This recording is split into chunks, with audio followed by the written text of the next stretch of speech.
This was the day. No more school for the rest of the summer. And I was getting away from this crazy city as fast as I could catch a train. It used to be, farm boy goes to the big city.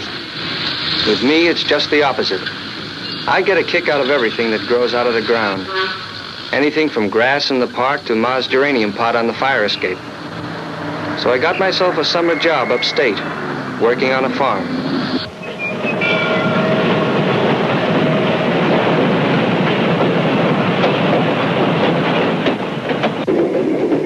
So long, hot streets. So long, noise and hurry. I'm on my way.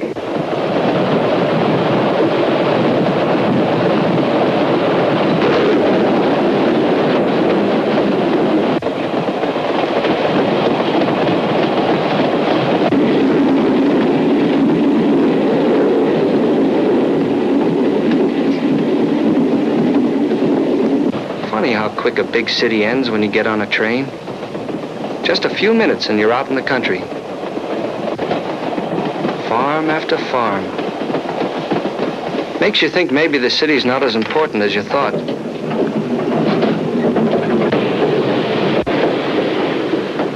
When you get to the station, take a yellow bus, they said. Just ask the driver to let you off at Ed Blazy's farm.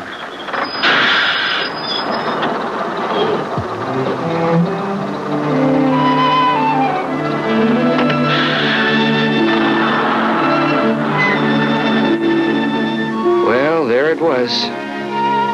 Didn't look much different from what I'd expected. Pretty, though.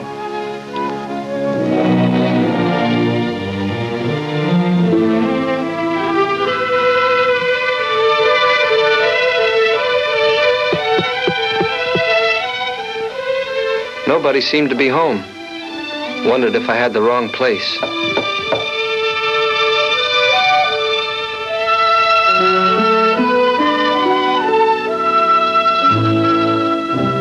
Finally had sense enough to go around back. And there was Mrs. Blazy hanging out clothes on the line. She seemed nice and friendly, but I could tell she was looking me over pretty carefully. I guess she didn't know what to expect either.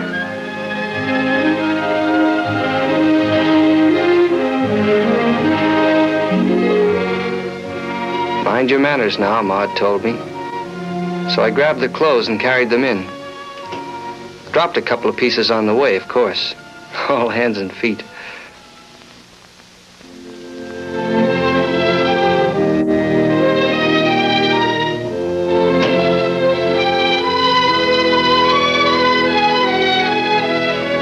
She took me up to the room I was going to share with her son, Eddie. Said he was 16 too, and we ought to get along fine. I sure hope so.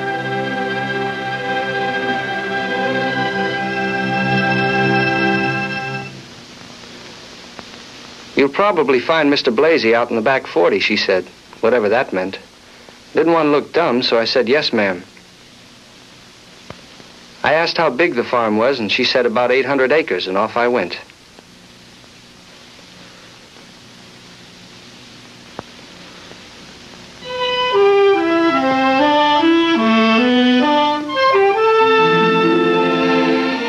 I walked 5 minutes, didn't see a soul. Then a big field of wheat stopped me. Didn't dare walk through it, afraid I'd trample some down and ruin it. Might take it out of my pay. You can say 800 acres quick, but when you start walking around in it, you never saw anything so big.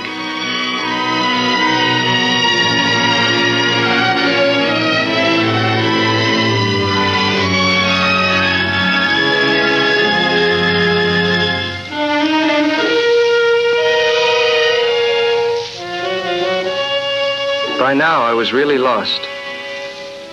Climbed a fence, and what do you think I saw?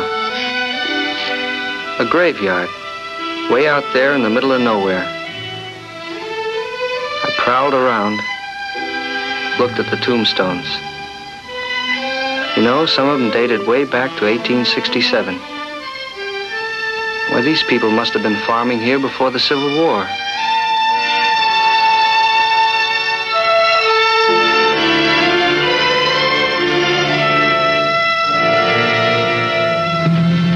heard a tractor coming and thought maybe that's Eddie. And so it was.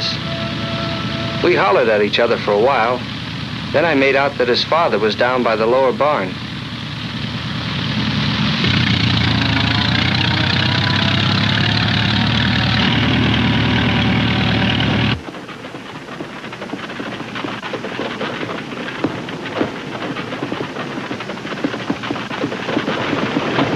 I remember when I first saw Mr. Blasey, I got the feeling he could work all day and never get tired.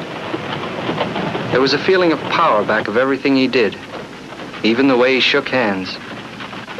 I felt pretty self-conscious in my new work clothes, but he said I looked more like a farmer than a city boy already. And how about giving him a hand with those bales? I liked him right away.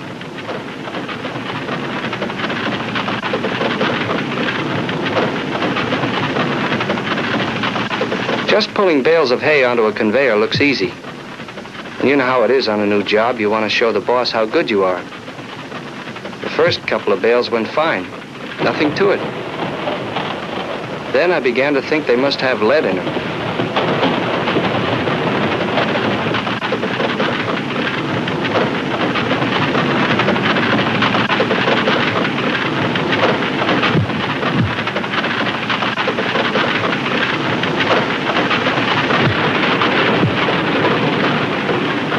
Awful lot of bales on that truck. I didn't know whether I'd be able to get through that first afternoon or not.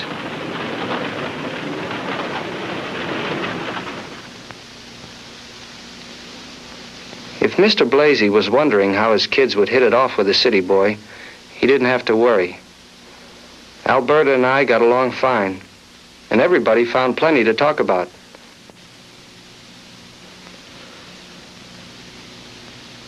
By the time Mrs. Blasey brought on the food, I didn't feel like a stranger anymore.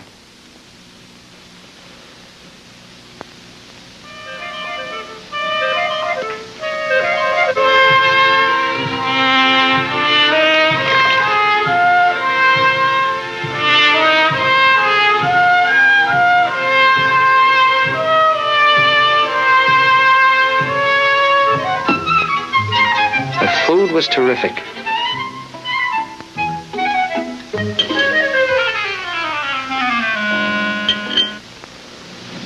After dinner, Eddie asked me what my favorite TV show was, and he turned it on for me.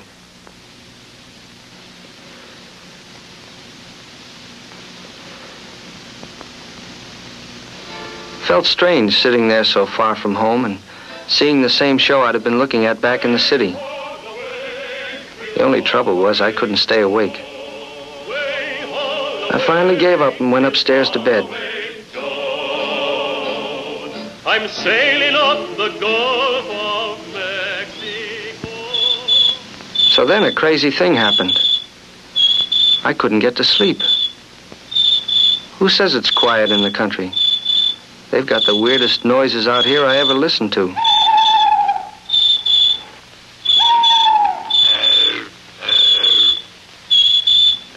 How can that guy sleep through all this? I should have stayed in the city where I belong.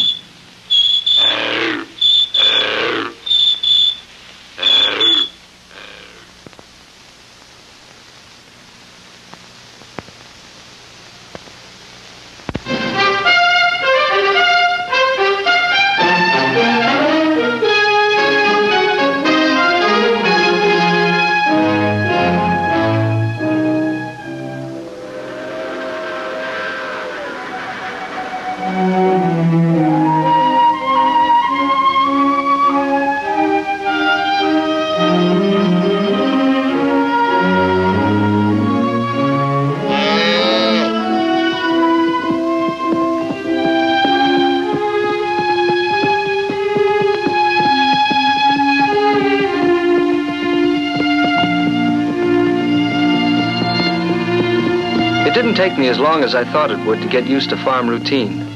After a few days, I was out there with Eddie at the crack of dawn, chasing cows or whatever else needed doing. I had a lot to learn. On a farm, you have to be able to do almost everything yourself.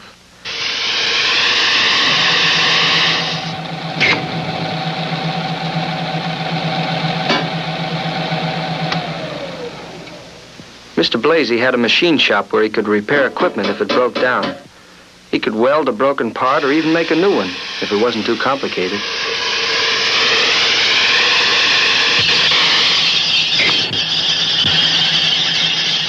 Eddie was such a good mechanic, he made me feel dumb. He could take apart almost every machine his father owned and put it together again without any pieces left over.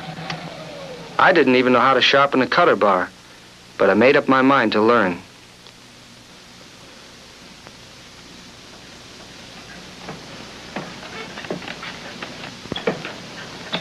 Sometimes a farmer has to turn carpenter, know how to build himself a shed or a house even. If he needs extra help, maybe a neighbor comes over and lends a hand. Next time, you go over and help him. People on farms don't ask for anything unless they really need it. So when a man does ask, you never say no.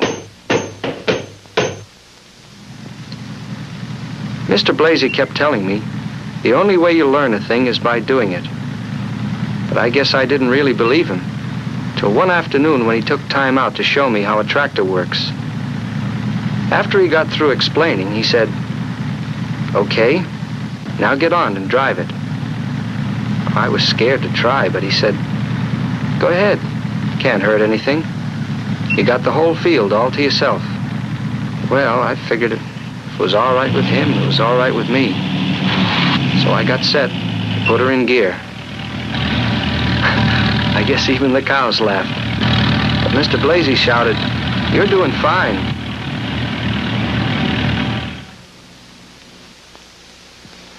Mr. Blasey was always learning new things himself. He said a farmer had to stay in business. Why, he knew as much about biology and botany and chemistry as most school teachers. All about fertilizers, insecticides, soil conservation. He says it takes all that just to raise one ear of corn. He was always in a huddle with the county agent or some other expert. And just the way they'd strip an ear and stand there talking about everything from borers to bacteriology was an education all by itself.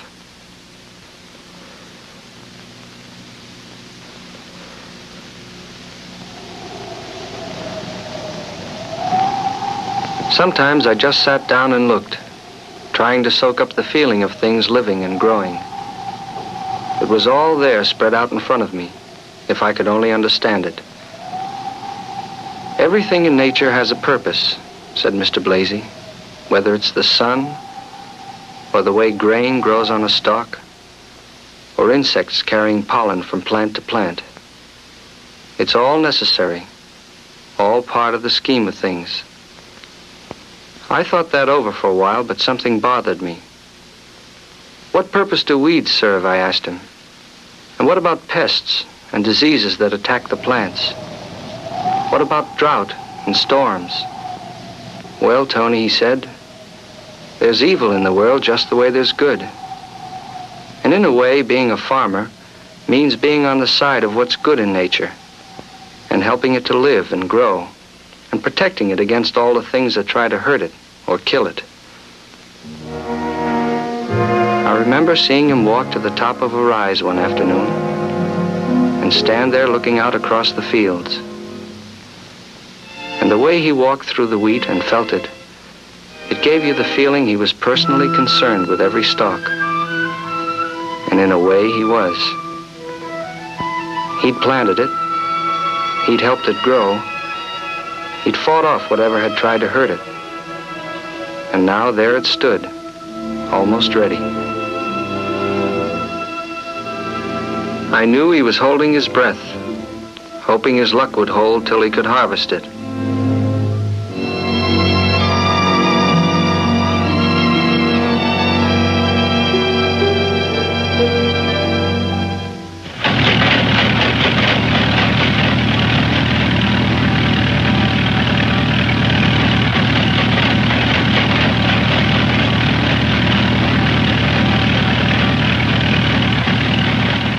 His luck did hold. The blades of the swathers chopped down the wheat and laid it out on the field in long rows to dry. Now, every day for 4 days, the hot sun beat down and dried the wheat, until Mr. Blasey could tell by the feel of it that it was ready for the combines.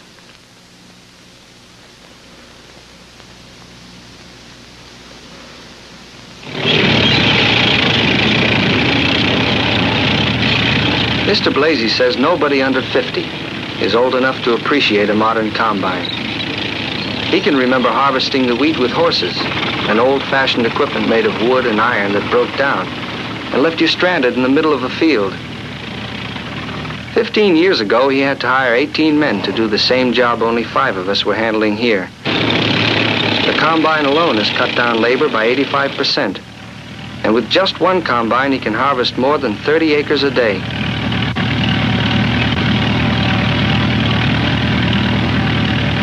The baler followed the combine and finished off the whole job in one operation. All day long, we worked together like clockwork. Each time the combine got full, we'd run up the truck and siphon it off.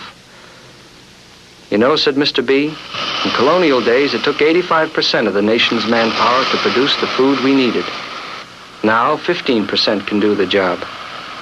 Think of all the extra manpower that gives us. And doing away with horses and mules means we don't have to grow the food to feed them.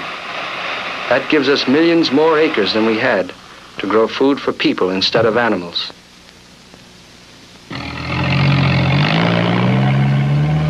I took away more new ideas than I did wheat that day.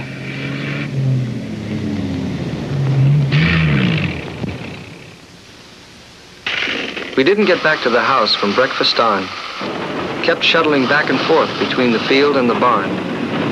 Here again we had a machine to help us, a conveyor that Mr. Blasey had figured out and built himself. It carried the wheat to the bins in a steady flow and saved us a lot of time.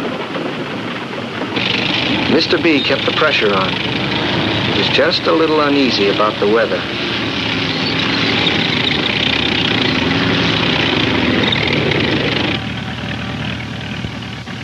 He had asked Alberta to bring us out a snack around 4 in the afternoon, so we could keep working straight through till dark. There wasn't a cloud in the sky, but he'd heard a weather report that said there was a cold front moving east, and he didn't like the sound of it. We broke for a while, but we didn't really relax. We ate fast, the way you do when you're a little worried. Chewing and swallowing, but not really tasting any of it. But it made us feel better anyway. And there was the feeling between us that people get when they work together, all doing the same job. It was a good feeling.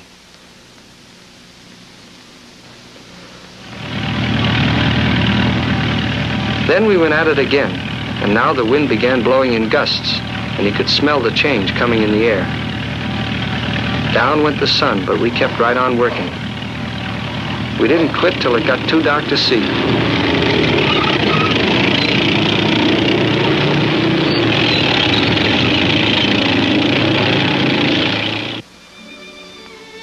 That night after dinner, Mr. B sat close to the radio, keeping one ear cocked for weather reports. The parlor was full of girls having a meeting of the 4-H.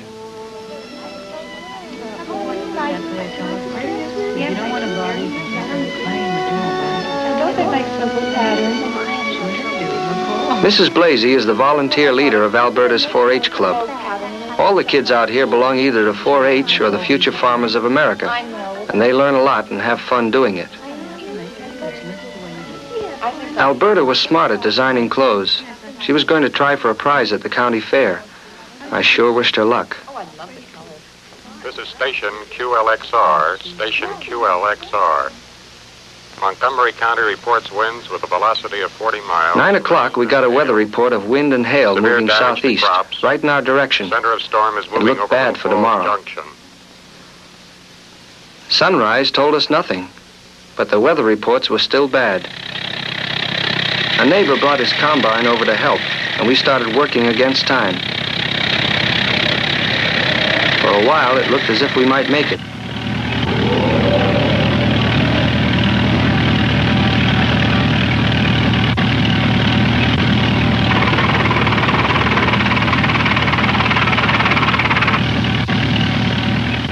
Then it hit us.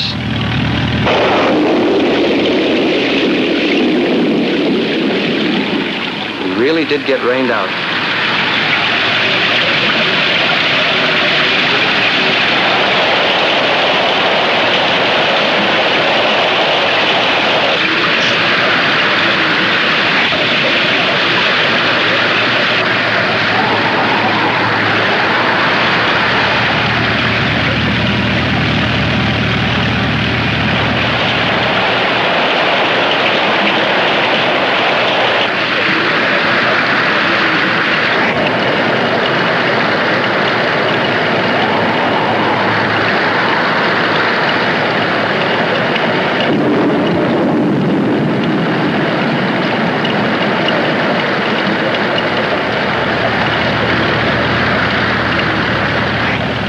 Down it came, and every now and then we could hear a clatter of hailstones bouncing against the roof. I figured the wheat must be ruined, and I sure felt sorry for poor Mr. Blasey after all the work he had done.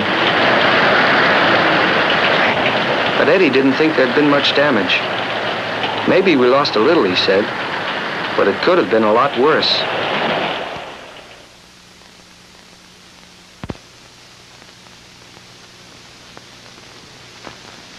One Saturday, we decided to do a little shopping and take in the county fair. We all piled in the car and drove to town.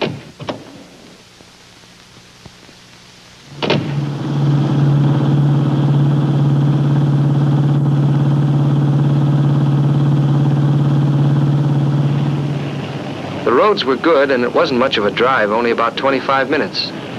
And I didn't think about it one way or the other, until Mrs. Blasey started telling me how much the town had changed in 20 years. With all the cars and different kinds of stores, it was almost like a little city. I liked it better than a city. There was a friendly feeling to it you don't get in big cities. Everybody taking his time and doing what he wanted. Like us. Eddie and I were going to buy a haircut. Alberta wanted to catch up on the latest fashions. Mr. Blasey went down to the dealer's lot to look over the new line of trucks and farm equipment.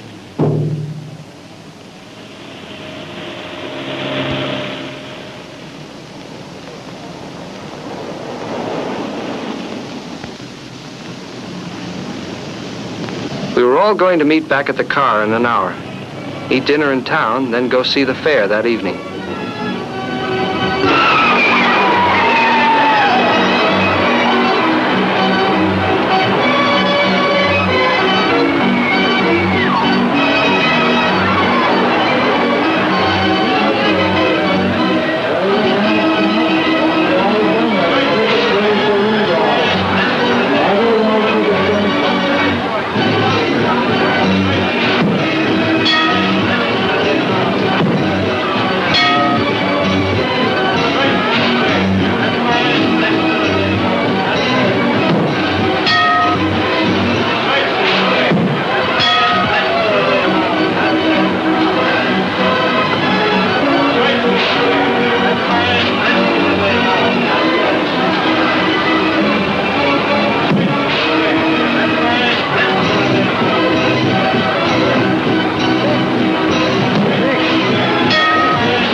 After the last crop had been harvested, Mr. Blasey had a long session with his account books.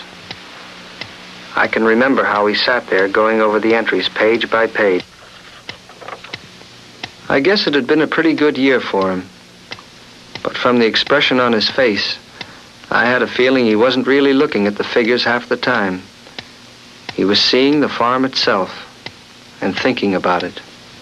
Figures in a book don't show how a farm looks at sunrise, or how the shadow of a cloud moves across a field, or the way wheat whispers in the wind. Figures don't show all the work a man's hands have done, all the thought and the planning and the skill, or the worry and the disappointment. The way Mr. Blasey feels about his farm goes deeper than profit and loss. His farm is as much a part of him as his head or his heart. You couldn't take it away from him without killing him.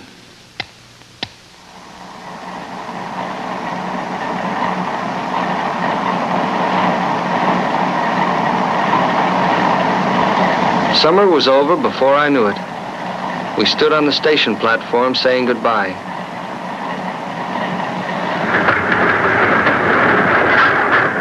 Come again next summer. We'll make a real farmer out of you, said Mr. Blasey. Which made me feel pretty good, because coming from him, it was a real compliment. Thanks, I said. There's nothing I'd like better. I was glad they seemed to like me.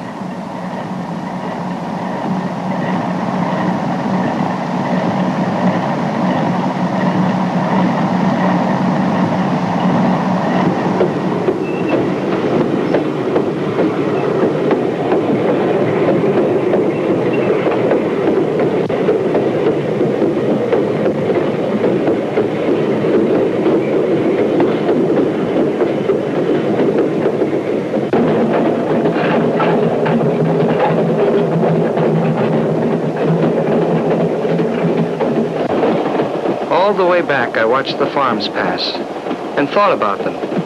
I kept feeling I'd had a first-hand look at something exciting and important that was going on all over this country.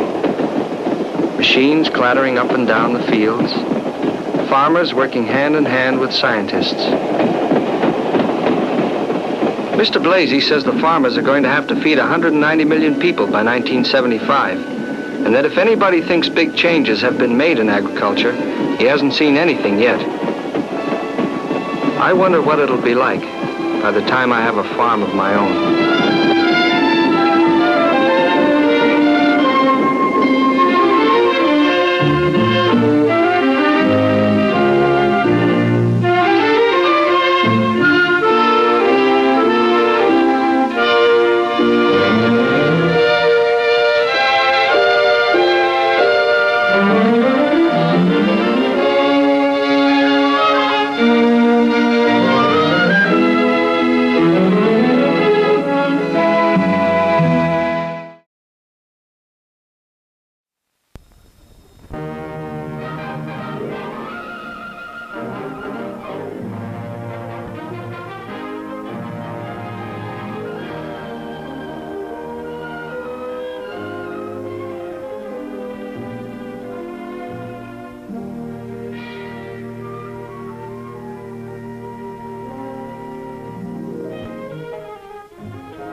Sweat and toil, work days that stretched from sun to sun, pestilence and crop failure.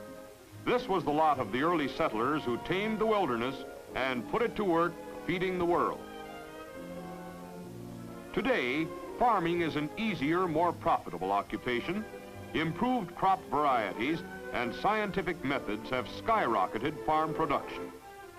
Machines have taken over most of the muscle work, making farm life easier and more profitable. But not everything is better. Look at this pasture. Like many others, it's less productive than the pastures the early settlers provided for their oxen. Overgrazed pastures such as this produce poorly, breed thistles and other noxious weeds which soon choke out the grass and take over the land. They also fight a losing battle with soil erosion. Look at the deep gashes which have marked this grassy slope for destruction. Come late summer, these weary pastures get discouraged, turn brown, become dormant, lose most of their grazing value. All of a sudden, you've got an exercise lot instead of a pasture. The grass really is greener on the other side of the fence. With less and less grass on their menu, your cattle start gobbling more and more high-priced feed, cutting your net profit. Cows grazing poor pasture are apt to be puny and scrubby because the grass they eat has little feeding value. Even if old Bossy doesn't begin to show her ribs, she'll probably cut her milk flow until you have to coax her to give enough to feed the kittens.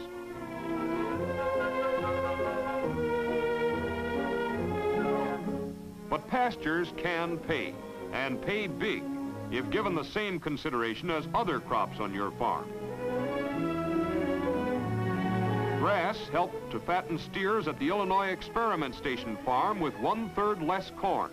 An acre of ladino clover grass pasture on this same farm put 540 pounds of low-cost gain on ewes and lambs.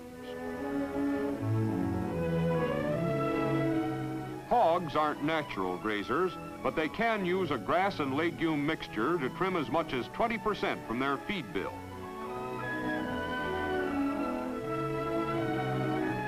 Of course, no other feed increases the milk flow like nutritious grass. Many dairymen figure that an acre of good pasture under favorable conditions will maintain a cow and enable her to produce from 3,000 to 5,000 pounds of milk during the grazing season.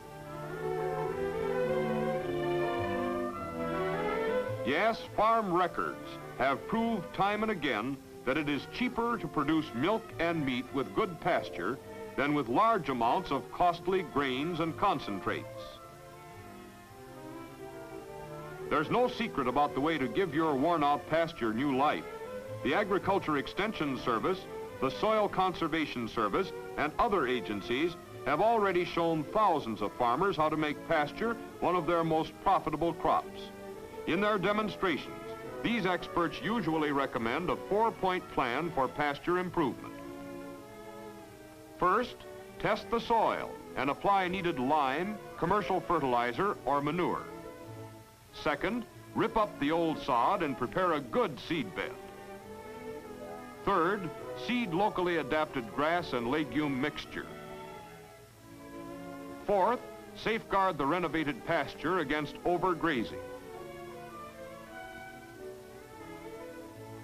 Taking soil samples and testing them for mineral content is important in areas where fertilization is necessary. This farmer is taking soil samples from several representative spots in his old pasture.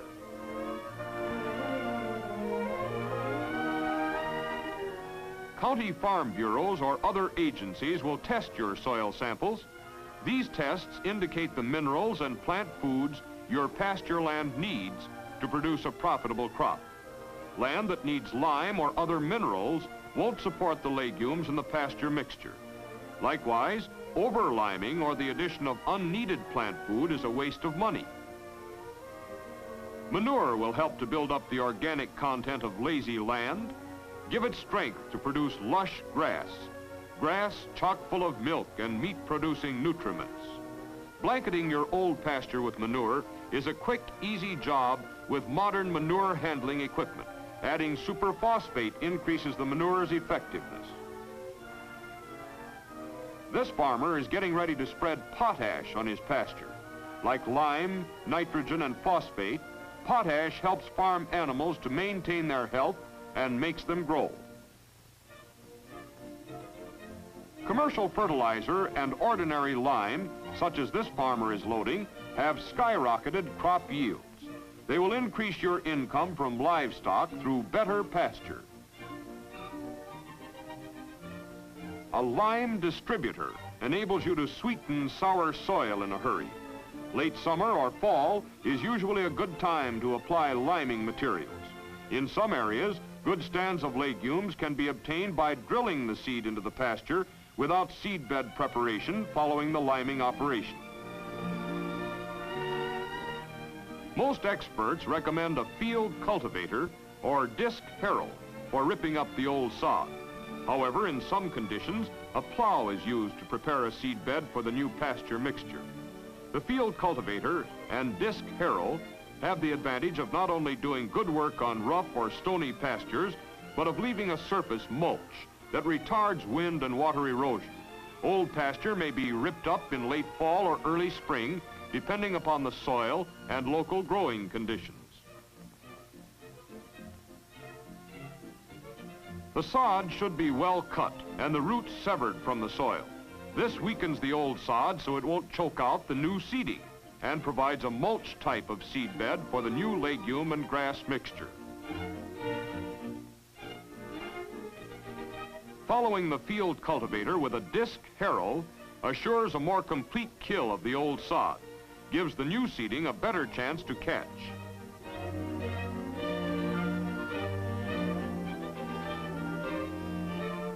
It's best to work hillsides on the contour. This helps to hold the soil even on steep slopes. Diversion terraces, like the one on the right, carry excessive water from heavy rains around the hillside. The tractor plow is one of the best implements for building diversion terraces. When properly built, such terraces are good security against destructive washing. Choice of grasses to be sown will depend upon your local soil and climatic conditions. It is wise, therefore, to follow the recommendations of soil and pasture experts in your community and to buy your seed from a reliable dealer. Timothy, sweet clover, alfalfa, and alsike clover, used in combination with brome grass, orchard grass, and many others, are commonly used pasture mixtures. All legume seed should be inoculated just before seeding. This farmer is applying 200 pounds of commercial fertilizer to the acre at seeding time.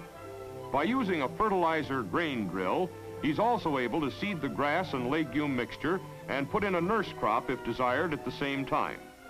The grass seed attachment enables him to plant the alfalfa clover grass mixture in almost any desired quantity per acre. The oat nurse crop is planted from the regular grain compartment of the drill. On heavy soils, grass seed should not be covered more than 1/2 inch. Somewhat deeper planting may be advantageous on lighter soils. The grass seed tubes on this drill can be easily adjusted to release grass seed behind the furrow openers when shallow placement is desired, or to plant it at the same depth as the nurse crop if one is used. Following the drill with a drag harrow or roller firms the seed bed and encourages rapid germination by covering all of the seed at an even depth. See how rolling levels the seed bed, brings seed and soil particles into close contact, makes it easier for nature to change the face of the land. Remember this pasture? The hilly ground is the same, but the grass has a new look. Coaxed by spring rains and warm days, the new seeding puts down its roots and pops above ground. By May, it's growing faster than the weeds in your garden. Come midsummer, it is tall enough to pasture. And it's a happy herd that romps into a renovated pasture to graze the nurse crop. Some farmers clip the companion crop for hay or wait and harvest a grain crop. The important thing is to get rid of the nurse crop before it gobbles too much moisture and stunts the growth of the... The nurse crop not only gives you some return from the land while the seeding is being established, but controls weeds and retards erosion. Here's our renovated pasture on its first birthday. Look at that rank growth, topping 11 inches. It's hard to believe that this was once a worn-out pasture. This cow's eye view reveals the heavy growth that makes renovated pasture a paradise for livestock, a profit maker for farmers. Livestock love this tender grass. They'll eat it right down to the roots unless you take steps to prevent overgrazing. Dividing your pasture into 2 or 3 parts with an electric fence will enable you to move your stock from plot to plot to avoid overgrazing. This rotational grazing encourages quick recovery and regrowth of the new grass. It also enables your livestock to harvest the maximum amount of forage at the height of its feeding value. Tests indicate that legumes and grasses as a team do a better job than either one alone. Here are legumes and grasses working together to produce a better pasture. Legumes supplement the plant food in the soil with nitrogen taken from the air. This nitrogen, in turn, stimulates the growth of the grasses. Bluegrass alone, like that pictured at the left, usually dries up before midsummer. However, the grass and legume mixture at the right provides good pasture far into the fall.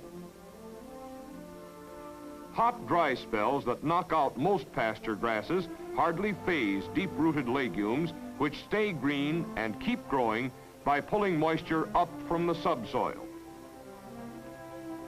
A protective mat formed by the thickly growing legume and grass mixture soaks up gully-washing rains like a thirsty sponge, anchors life-giving topsoil to the steepest slope. Look at these cows wading in a sea of lush grass. This is cow heaven.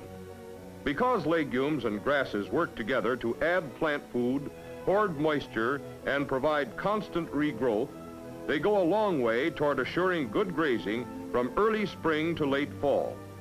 In fact, these legume and grass pastures provide feed throughout the winter in some areas. Clipping once or twice a season is a good practice after your pasture becomes established. Clipping prevents weeds from seeding, keeps faster growing grasses from crowding the legumes out of the pasture mixture. Cattle prefer tender, nutritious grass on their menu. If it's growing on the back 40, that's where you'll find them every night. So if you don't have a boy to send after the cows, renovate a patch of meadow near the barn. No matter where it's located, however, a renovated pasture can boost your milk and meat production, slash your labor cost, make farm life easier and more profitable for you and your family. So take a tip from thousands of other progressive farmers who have renewed their weary, worn-out pastures. It's easy to turn grass into gold.